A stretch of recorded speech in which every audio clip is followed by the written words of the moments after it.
Kebenaran tentang Bapa, Putra, dan Roh Kudus. Menurut para penganut ajaran Tritunggal, Allah terdiri dari 3 pribadi, Bapa, Putra, dan Roh Kudus. Masing-masing dikatakan setara, maha kuasa, dan tidak berawal. Karena itu, menurut doktrin Tritunggal, Bapa adalah Allah, Putra adalah Allah, dan Roh Kudus adalah Allah. Namun, hanya ada satu Allah. Banyak penganut Tritunggal mengakui bahwa mereka tidak dapat menjelaskan ajaran ini. Tetapi, menurut mereka, ajaran ini ada dalam Alkitab. Patut diperhatikan bahwa kata Tritunggal sama sekali tidak ada dalam Alkitab. Meskipun demikian, apakah gagasan Tritunggal terdapat di dalamnya? Untuk menjawab pertanyaan itu, mari kita lihat sebuah ayat yang sering dikutip oleh para pendukung Tritunggal. Firman itu adalah Allah. Yohanes 1 ayat 1 dari Alkitab Terjemahan Baru mengatakan, "Pada mulanya adalah Firman. Firman itu bersama-sama dengan Allah, dan Firman itu adalah Allah." Kemudian, di ayat lain dalam pasal yang sama, Rasul Yohanes dengan jelas menunjukkan bahwa Firman itu adalah Yesus. Tetapi, karena Firman itu disebut Allah, ada yang menyimpulkan bahwa Sang Putra dan Sang Bapa pastilah bagian dari Allah yang sama. Ingatlah bahwa ayat ini semula ditulis dalam bahasa Yunani. Belakangan, para penerjemah mengalih bahasakan teks Yunani itu ke bahasa-bahasa lain.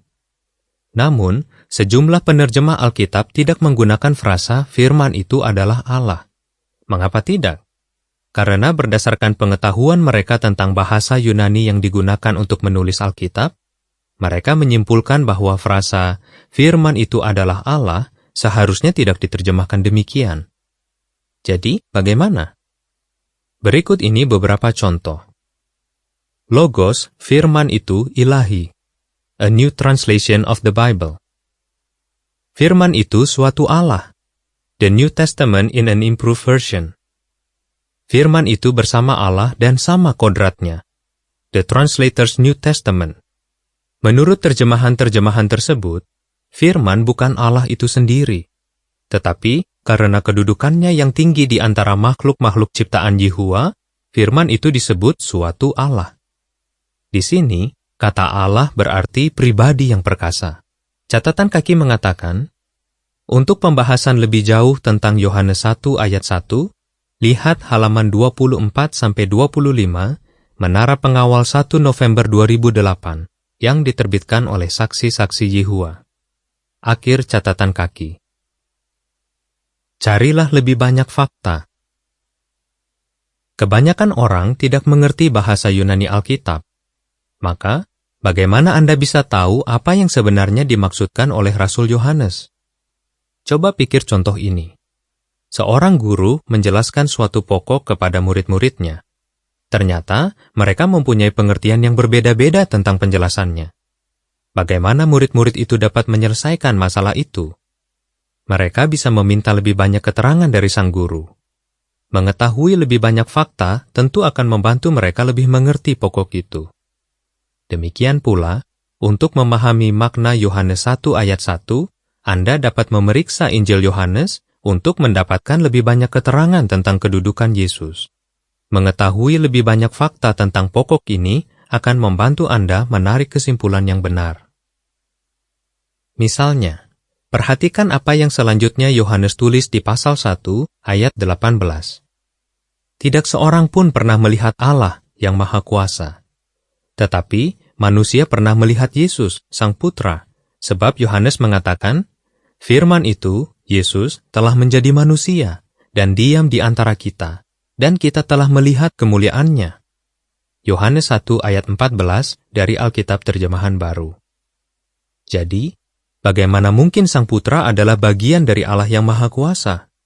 Yohanes juga mengatakan bahwa firman itu bersama-sama dengan Allah. Bagaimana seseorang bisa bersama-sama dengan orang lain dan sekaligus adalah orang lain itu? Selanjutnya, seperti yang dicatat di Yohanes 17 ayat 3, Yesus membuat perbedaan yang jelas antara dirinya dan Bapa surgawinya. Ia menyebut Bapaknya satu-satunya Allah yang benar. Dan, pada akhir Injilnya, Yohanes memberikan ringkasan ini. Semuanya ini telah ditulis agar kamu percaya bahwa Yesus adalah Kristus, Putra Allah. Yohanes 20 ayat 31. Perhatikan bahwa Yesus tidak disebut Allah, tetapi Putra Allah. Keterangan tambahan ini yang diberikan dalam Injil Yohanes menunjukkan bagaimana seharusnya Yohanes 1 ayat 1 dipahami. Yesus, firman itu, adalah suatu Allah, dalam arti bahwa ia mempunyai kedudukan yang tinggi, tetapi tidak sama dengan Allah yang Maha Kuasa. Pastikan fakta-faktanya. Coba ingat lagi cerita tentang guru dan murid-muridnya itu. Bayangkan bahwa ada beberapa murid yang masih ragu-ragu, bahkan setelah mendengarkan penjelasan tambahan dari sang guru. Apa yang dapat mereka lakukan? Mereka bisa meminta keterangan lebih lanjut dari guru lain tentang pokok yang sama. Jika guru yang kedua meneguhkan penjelasan guru yang pertama, keraguan kebanyakan murid bisa jadi akan teratasi. Demikian pula, jika Anda tidak yakin dengan apa yang sebenarnya Yohanes maksudkan tentang hubungan antara Yesus dan Allah yang Maha Kuasa, Anda bisa mencari keterangan lebih lanjut dari penulis Alkitab yang lain. Sebagai contoh, pertimbangkan apa yang ditulis oleh Matius. Mengenai akhir sistem ini, ia mengutip perkataan Yesus, "Sehubungan dengan hari dan jamnya, tidak ada yang tahu. Malaikat-malaikat di surga tidak, Putra pun tidak, kecuali Bapa." Matius 24 ayat 36. Bagaimana kata-kata tersebut meneguhkan bahwa Yesus bukan Allah yang Maha Kuasa? Yesus mengatakan bahwa Bapa tahu lebih banyak daripada Putra. Nah, kalau Yesus adalah bagian dari Allah yang Maha Kuasa, ia semestinya juga mengetahui fakta-fakta yang sama. Tetapi, karena halnya tidak demikian, Putra dan Bapa tidak mungkin setara. Namun, ada yang akan mengatakan, Yesus mempunyai dua kodrat. Di ayat itu ia berbicara sebagai manusia. Tetapi, bahkan seandainya hal itu benar, bagaimana dengan Roh Kudus? Jika Roh itu adalah bagian dari Allah yang sama, seperti halnya Sang Bapa, mengapa Yesus tidak mengatakan bahwa Roh itu tahu apa yang diketahui Sang Bapa? Seraya Anda terus belajar Alkitab, Anda akan mengenal lebih banyak ayat lagi yang ada hubungannya dengan pokok ini. Ayat-ayat itu meneguhkan kebenaran tentang Bapa, Putra, dan Roh Kudus.